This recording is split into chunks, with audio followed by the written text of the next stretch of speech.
houve uma suspensão, não haveria mais radares de velocidade em rodovias federais. E o judiciário suspendeu. O judiciário suspendeu a medida. Bem, nós copiamos isso dos americanos, em que o judiciário pode suspender atos do executivo, pode suspender atos do legislativo. O ápice disso lá nos Estados Unidos foi em 1803, quando a Suprema Corte dos Estados Unidos suspendeu uma lei considerando-a inconstitucional. É o famoso caso Marbury versus Madison. Mas daí vem a pergunta que eu te faço agora. A gente conhece a nossa realidade, mas vamos refletir. Mas afinal, quem são os principais intérpretes da Constituição? É o STF. Bem, o STF é um importante intérprete da Constituição, não tenha dúvida que é muito importante, mas não é o mais importante. O mais importante intérprete da Constituição é o povo. O povo é o principal intérprete da Constituição. Não precisa ir muito longe. Comecemos pela própria Constituição, que no seu artigo 1º diz que todo poder emana do povo. Lembrando as nossas aulas de direito constitucional da faculdade, quando falamos de poder constituinte, o poder de criar uma Constituição, todos dizem, desde o século XVIII, o poder de criar uma Constituição é do povo. O titular do poder constituinte é do povo. Em última análise, quem fez a nossa Constituição é o povo brasileiro. Então, nada mais justo do que o titular desse poder ser o principal intérprete da Constituição. Veja, para refletir, sabe uma diferença que me chama a atenção entre a Constituição americana e a Constituição brasileira? Há muitas diferenças, são constituições muito diferentes. Mas tem uma diferença que mais me chama a atenção, sabe qual? As 3 primeiras palavras. As 3 primeiras palavras. A Constituição americana começa com essa expressão: We, the people. Nós, o povo. E sabe como começa a Constituição brasileira? Nós, representantes do povo. Veja a diferença. Nós, o povo. Nós, representantes do povo. Isso é um retrato muito forte da nossa atual democracia. Isso é um retrato da sociedade brasileira, porque é sempre alguém falando por nós. É sempre alguém decidindo por nós. É sempre alguém interpretando por nós. E aí o que eu digo no meu livro, e agora digo para vocês, é que nós temos que assumir cada vez mais, nós operadores do direito, nós que somos apaixonados pelo direito e pelo direito constitucional, nós temos que assumir o nosso protagonismo nessa interpretação. Temos que deixar de ser meros coadjuvantes na interpretação constitucional, à espera da próxima decisão do Supremo, e temos que dar a nossa palavra. E temos que interpretar no nosso dia a dia, nas nossas peças, nas nossas aulas. Ou seja, temos que difundir o nosso poder de interpretar a Constituição. Já dizia o pastor americano Martin Luther King: o que me assusta não é o grito dos maus, o que me assusta é o silêncio dos bons. Já dizia Dante Alighieri, lá na Divina Comédia: o lugar mais quente do inferno é reservado aos que ficaram em silêncio em tempos de crise moral. Portanto, não podemos ficar em silêncio. Temos que exercer o nosso papel de intérpretes da Constituição. E olha, o mundo inteiro diz isso, hein? Não é algo que eu tirei da minha cabeça, isso vem sendo dito no mundo inteiro. Por exemplo, nos Estados Unidos, professor da Universidade de Harvard, Mark Tushnet, ele tem uma expressão chamada constitucionalismo popular.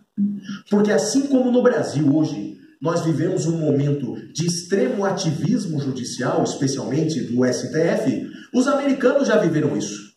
Eles já passaram por essa doença e eles já encontraram o seu remédio, né? Então, o livro principal desse senhor se chama Taking the Constitution Away from the Courts, levando a Constituição para longe das cortes, mostrando a necessidade do jurista norte-americano exercer esse papel de protagonista que era, num determinado momento, exclusivo, exercido primacialmente pelo judiciário. Na Alemanha também se diz isso. Peter Haberle, um importante constitucionalista alemão, ele tem um livro, traduzido para o português inclusive, chamado Sociedade Aberta dos Intérpretes da Constituição. E ele diz isso: todos somos intérpretes da Constituição em maior ou menor medida. Veja, se estamos numa noite de segunda-feira em Catalão, falando de direito constitucional, é porque nós somos intérpretes da Constituição. Mas a dona de casa também é, o motorista de táxi também é, todos são, em maior ou menor medida, intérpretes da Constituição. Mas os meus 2 principais autores, meus 2 preferidos autores, são Robert Post e Reva Siegel, da Universidade de Yale, nos Estados Unidos, que tratam do chamado constitucionalismo democrático.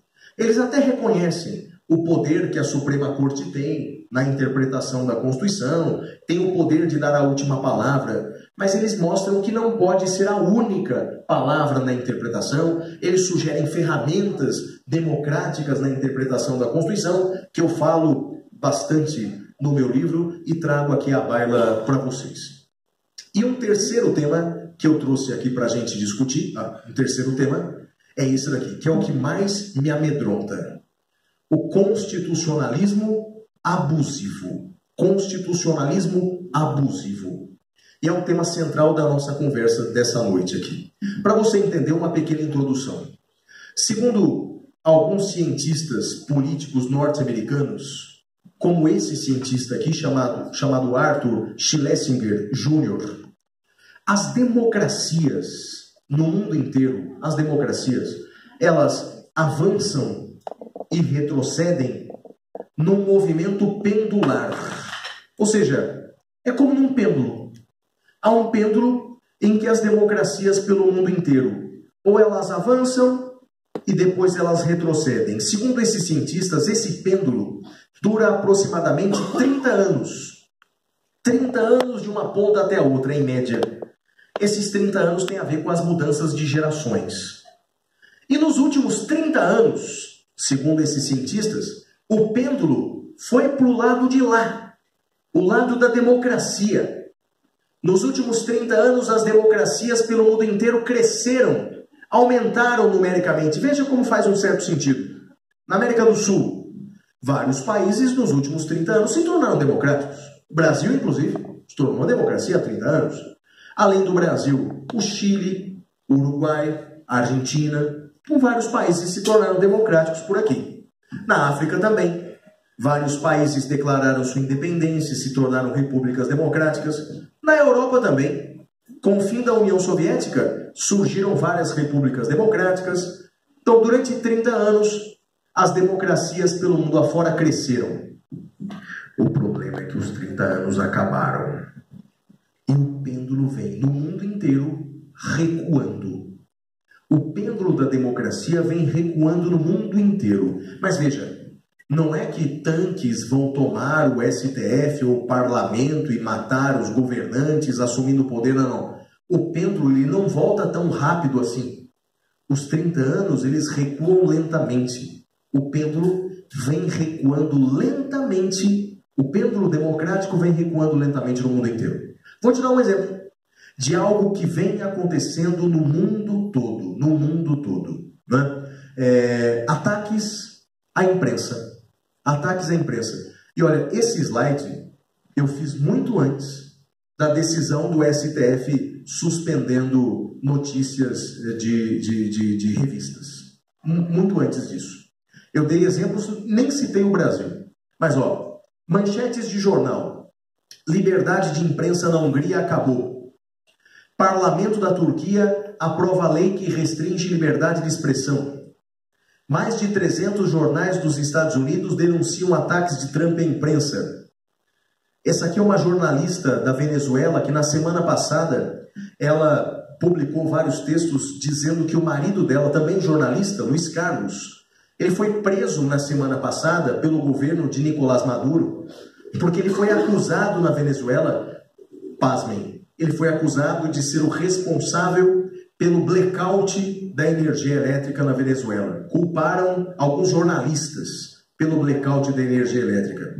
Eu nem tive tempo de colocar aqui uma notícia de ontem, eu até tirei foto aqui no celular para colocar nas próximas palestras sobre isso.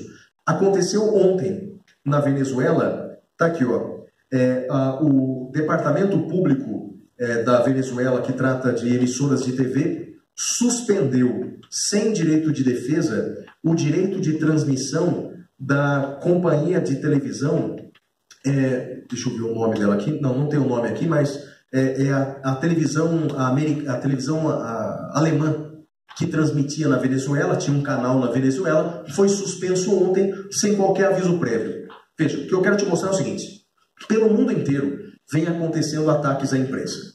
Ou esses ataques são mais veementes, como acontece, por exemplo, na Hungria, na Turquia ou na Venezuela.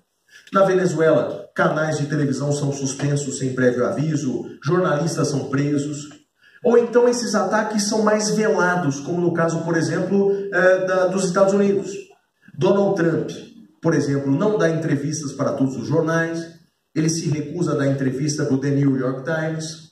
Donald Trump sugere nas redes sociais que as pessoas deixem de assinar esses jornais e que se informem exclusivamente pelas redes sociais. Né? Então, portanto, veja, ataques sistemáticos à imprensa vêm acontecendo no mundo inteiro. Mas desses retrocessos tem um que mais me dá medo. É o constitucionalismo abusivo. Esse nome foi criado por dois constitucionalistas norte-americanos, David Landau, professor da Universidade da Flórida, e Mark Tushnet, professor da Universidade de Harvard. O que é isso? Prestem bem atenção. É o seguinte: governantes de hoje, governantes contemporâneos, descobriram que tem uma ferramenta muito eficaz para aumentar os seus poderes. Estão utilizando de uma ferramenta que aumenta os seus poderes e, paralelamente, diminui a oposição, enfraquece a imprensa, enfraquece instituições. Sabe que instrumento que eles estão usando para fazer tudo isso? Adivinha? A Constituição. A Constituição. A Constituição, que sempre foi vista como um instrumento que limita o poder do Estado, vem sendo utilizada muito para aumentar o poder do Estado, para aumentar o poder daqueles que estão temporariamente no poder. Vou te dar alguns exemplos. Na Turquia, o presidente Tayyip Erdogan deu ensejo a uma reforma constitucional, e nessa reforma constitucional ele ampliou enormemente os seus poderes. E vejam só, nos últimos 4 anos, na Turquia, o presidente Erdogan demitiu 4.000 juízes e promotores. 4.000 juízes e promotores foram demitidos na Turquia. Eles não estavam julgando de acordo com o novo governo. Não estavam ajudando o novo governo. Alguém pode me perguntar: Flávio, mas eles não tinham estabilidade? Não tinham vitaliciedade? Tinham. Mas na reforma constitucional do Erdogan, eles perderam a vitaliciedade, foram demitidos. Na Venezuela aconteceu algo semelhante. Quando o presidente Maduro perdeu as eleições para o poder legislativo, ele teria um parlamento de oposição. O que ele fez? Convocou uma Assembleia Constituinte. O quê? Eu vou governar com oposição? É claro que não. Convocou uma Assembleia Constituinte. A primeira coisa que essa Assembleia Constituinte fez foi tirar os poderes do parlamento, demitir a Procuradora-Geral da República, a chefe do Ministério Público venezuelano, e suspender as garantias de vitaliciedade e estabilidade. Na Venezuela, nenhum juiz é vitalício, nenhum funcionário público é estável. A depender do que ele faz ou que ele fala, ele é demitido sumariamente. Então, portanto, veja, esse movimento vem acontecendo no mundo inteiro. Em resumo, né? É o uso da Constituição para se perpetuar no poder. Aconteceu na Bolívia também. Mudaram a Constituição da Bolívia para permitir que o presidente Evo Morales se candidatasse várias vezes. E há quantos anos Evo Morales é presidente da Bolívia? Eu já perdi a conta. Acho que uns 15 anos. Veja, numa democracia, um presidente há 15 anos, não é? E aí eu tenho 2 perguntas para te fazer. Primeiro, como evitar esse risco? E a pergunta mais importante: temos esse risco no Brasil? O Brasil corre esse risco que é mundial, né? Será que temos esse risco no Brasil? Eu não vou responder a pergunta. Eu vou deixar que os jornais respondam por mim. Na verdade, veja, esses são 2 recortes que eu tirei, portanto. Esse primeiro recorte é de um jornal do ano passado. Isso aqui não é um jornal, não, é um documento que eu já te digo qual. Mas leia comigo, ó. Eu não mudei uma palavra só, né? Então aqui, ó. Isso aqui é uma reportagem do ano passado, de setembro do ano passado. Vice de Bolsonaro defende nova Constituição sem constituinte. Para Mourão, Constituição atual de 88 deu início à crise pela qual passa o país.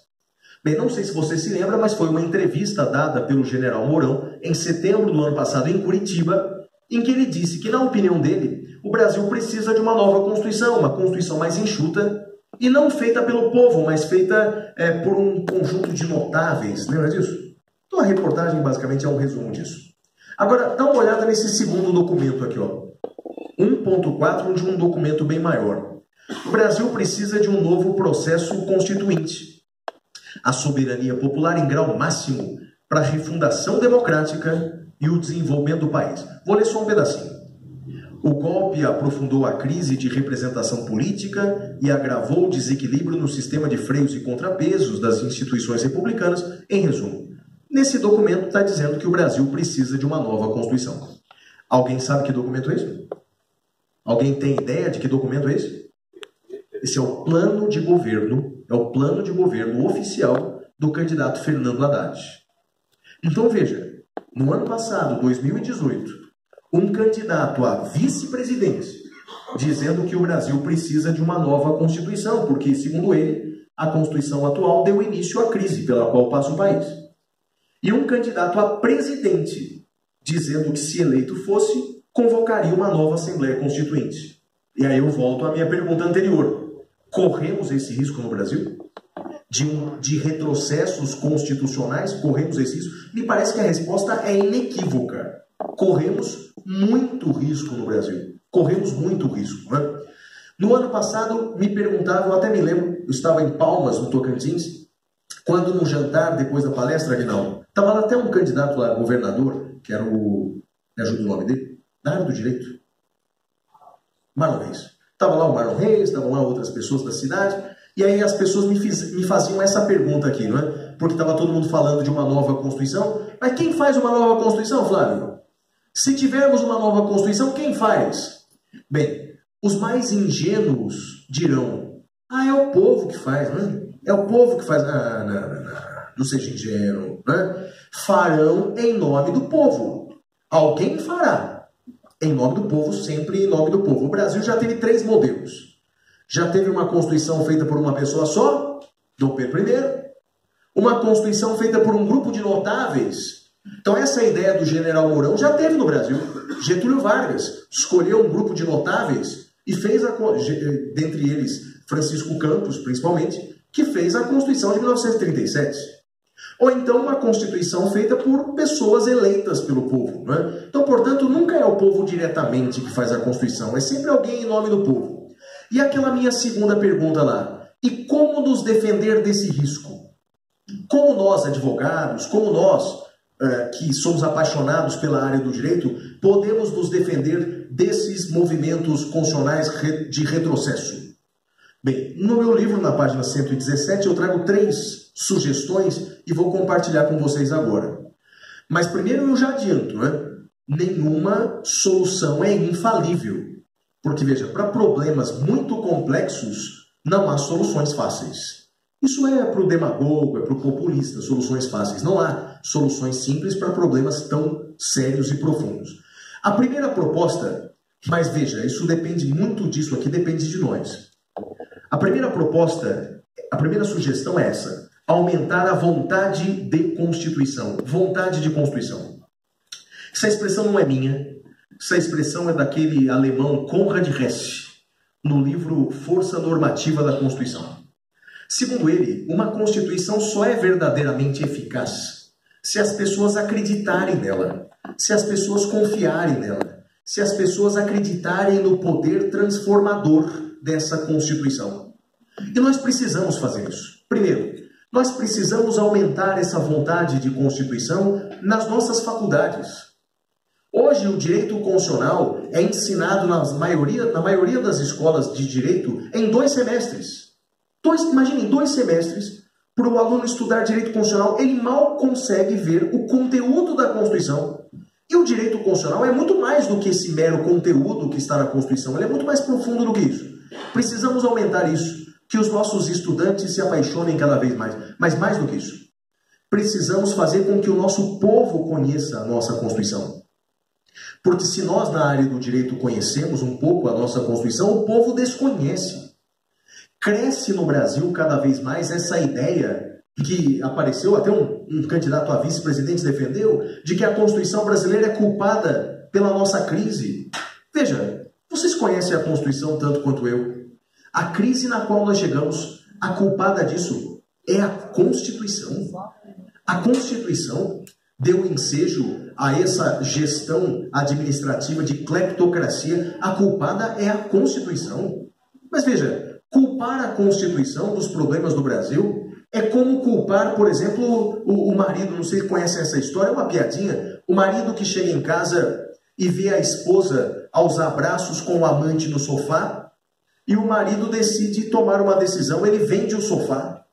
Quer dizer, culpar a Constituição dos nossos problemas é como culpar o sofá pelo adultério, né? É absolutamente, é o alvo equivocado. Precisamos aumentar isso. Eu tenho viajado muito pelo Brasil inteiro e vi uma iniciativa, doutor Tadeu, que eu não sei se há aqui em catalão. Se não houver, eu sugiro que o senhor implemente isso.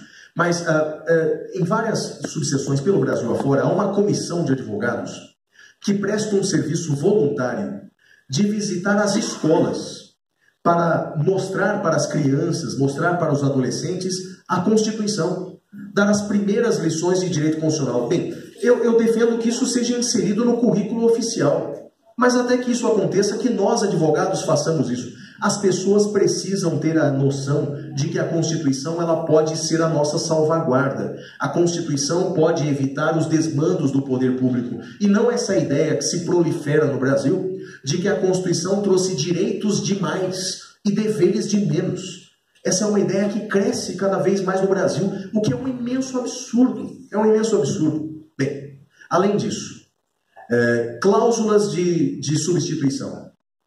Eu talvez seja o primeiro constitucionalista no Brasil a defender isso, mas na verdade eu não criei isso não. Eu só importei de constitucionalistas estrangeiros. A ideia é a seguinte, é colocar na nossa Constituição um novo artigo, pode ser por emenda constitucional, um artigo dizendo assim, pode ser o artigo 251, último artigo da Constituição, dizendo: a Constituição de 88 só pode ser substituída por outra se presentes os seguintes requisitos. Daí, por exemplo, um requisito que não pode faltar: aprovação mediante plebiscito de mais da metade da população brasileira. Então, um artigo dizendo isso. A Constituição só pode ser substituída por outra se o povo brasileiro permitir em plebiscito. Alguém vai dizer: Flávio, essa cláusula é 100% eficaz? Não é 100% eficaz.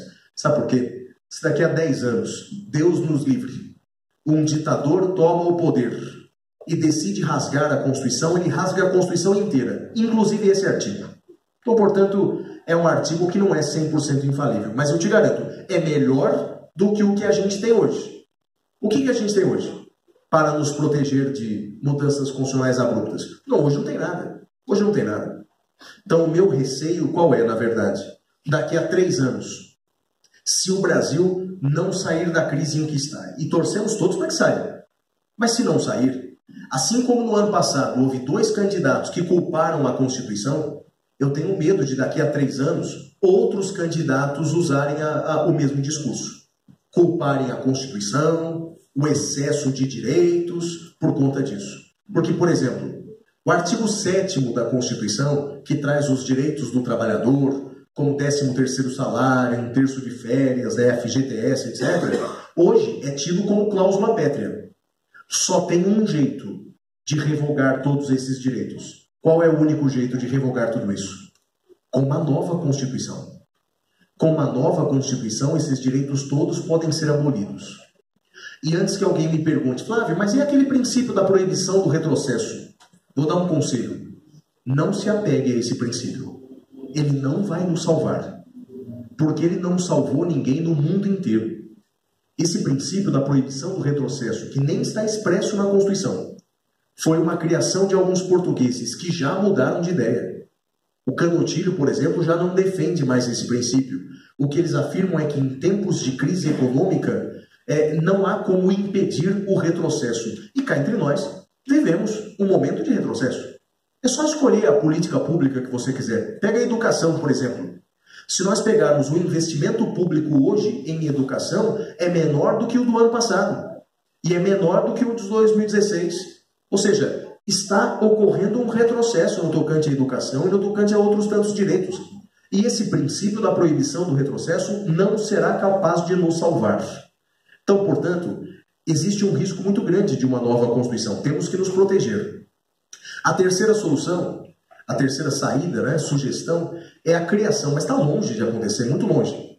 A criação de um Tribunal Constitucional Internacional. A ideia é a seguinte, é por tratados internacionais, criar um tribunal constitucional, portanto, que esteja acima dos tribunais constitucionais nacionais e que tenha o poder, inclusive, de avaliar a validade de normas constitucionais. Então, um tribunal que diga assim, olha, esse artigo da Constituição da Bolívia não é válido, fere o Estado democrático. Esse artigo da Constituição do Equador não é válido, fere a dignidade da pessoa humana. Então, um tribunal constitucional supranacional. Por que as pessoas aqui no continente americano torcem o nariz para essa sugestão? O que eles dizem? Vamos perder o quê? A soberania. Criando um tribunal supranacional, estamos perdendo a nossa soberania. A resposta que eu costumo dar é a seguinte, pode ser, mas pergunte para o povo da Venezuela o que eles acham da soberania. Porque hoje a resposta do direito, qual é? É cruzar os braços e dizer que a Venezuela tem que resolver os seus próprios problemas. Princípio da autonomia dos povos, autodeterminação dos povos. Né? Na América, nós não temos uma solução eficaz para combate desses retrocessos constitucionais. Não há no continente americano. Surpreendentemente, na Europa já existe. Especificamente na União Europeia. A União Europeia já entende que o Tribunal de Justiça da União Europeia é um tribunal que está acima dos tribunais constitucionais. E, por exemplo, a União Europeia, em dezembro do ano passado, impediu os retrocessos constitucionais que estavam sendo feitos na Hungria. Então, portanto, a União Europeia já encontrou ferramentas de defesa que nós, na América, ainda estamos desprotegidos. E a mensagem final que eu dou para vocês é aquela mensagem do ex-presidente John F. Kennedy dos Estados Unidos que dizia: não temos que nos perguntar só o que o país pode nos ajudar, né? Temos que perguntar o que nós podemos fazer pelo nosso país. E a mensagem é essa de protagonismo de nossa parte. Que nós, operadores do direito, que nós que integramos a OAB, e a OAB é composta por todos nós advogados, né? Que possamos fazer esse papel, exercer esse papel importante de defensores da nossa democracia. Porque a democracia, ela corre risco. Não no Brasil. Isso não é uma discussão de direita e de esquerda. A democracia corre risco no mundo inteiro. Há movimentos de retrocessos democráticos no mundo inteiro. O Brasil não está imune a isso. O Brasil está exatamente respirando os mesmos ares de recuos democráticos do mundo todo. Nós, operadores do direito, é que temos que segurar esse pêndulo e fazer a nossa própria história. Porque, veja, os americanos adoram gráficos e dizer que as democracias vão recuar nos próximos 30 anos. Mas quem faz parte da nossa história, quem construirá a nossa história, somos nós mesmos. Então não é sentar atrás do nosso gabinete, atrás das nossas mesas e esperar que os próximos 30 anos serão anos muito tristes. Façamos a nossa própria história, façamos os nossos próprios dias. Bem, foi um prazer enorme estar aqui na companhia de vocês, eu espero ter lhes agradado e muito obrigado a todos vocês aqui da OAB por terem me convidado e obrigado a todos vocês por terem vindo. Boa noite a todos.